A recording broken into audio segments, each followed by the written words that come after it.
Today I'd like to demonstrate one of the best tools I own. This is a hole saw bit by Spyder.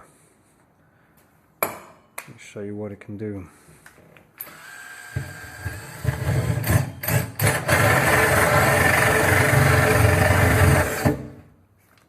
Not only are they aggressive and they have carbide teeth, but look at this.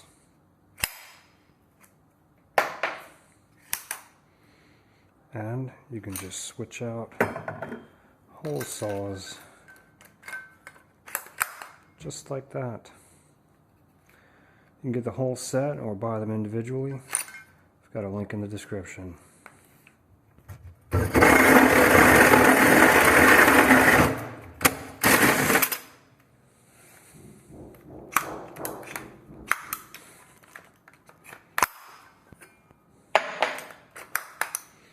Mine are so rusty because I've had them so long.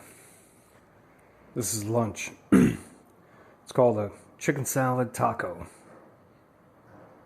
What do you think? Good or not?